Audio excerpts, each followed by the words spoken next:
ಅಕ್ರಮ ಗಣಿಗಾರಿಕೆಗೆ ಎಚ್.ಡಿ. ಕುಮಾರಸ್ವಾಮಿ ಅವರು ಅನುಮತಿ ಕೊಡ್ತಾರಲ್ಲ ಕಾನೂನು ಬಾಹಿರವಾಗಿ, ಈ ವಿಚಾರಕ್ಕೆ ಸಂಬಂಧಪಟ್ಟಂತೆ ಪವರ್ ಟಿವಿಗೆ ಪರಿಷತ್ ಸದಸ್ಯ ಬಿ.ಕೆ. ಹರಿಪ್ರಸಾದ್ ಕೂಡ ರಿಯಾಕ್ಟ್ ಮಾಡಿದ್ದಾರೆ. ಬಿ.ಕೆ. ಹರಿಪ್ರಸಾದ್ ಕಾಂಗ್ರೆಸ್ನ ಪರಿಷತ್ ಸದಸ್ಯ ಕುಮಾರಸ್ವಾಮಿ ಅವರ ಅಕ್ರಮದ ಬಗ್ಗೆ ಮಾತನಾಡಿದ್ದಾರೆ.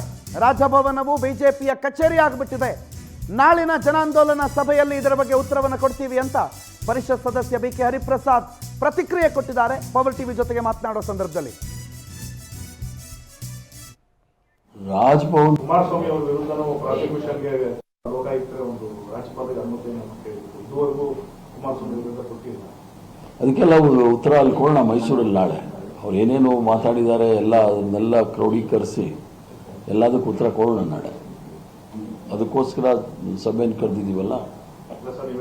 ಇಡಿ ಸಿಬಿಐ ಎಲ್ಲ ಬಿಜೆಪಿ ಕಾಂಗ್ರೆಸ್ ನಾಯಕರ ಟಾರ್ಗೆಟ್ ಅದನ್ನ ರಾಜಭವನ ಕೂಡ ಪ್ರಮುಖ ಕಾಂಗ್ರೆಸ್ ನಾಯಕರನ್ನು ಟಾರ್ಗೆಟ್ ಮಾಡಿದ್ದೀರಾ? ರಾಜಭವನದೇನು ಹೊಸದೇನಲ್ಲವಲ್ಲ, ಎಲ್ಲ ರಾಜಭವನ್ ಕೂಡ ಭಾರತೀಯ ಜನತಾ ಪಾರ್ಟಿಯ ಕಚೇರಿ ಆಗಿಬಿಟ್ಟಿದೆ. ಇದೊಂದೇ ಅಲ್ಲ, ದೇಶದ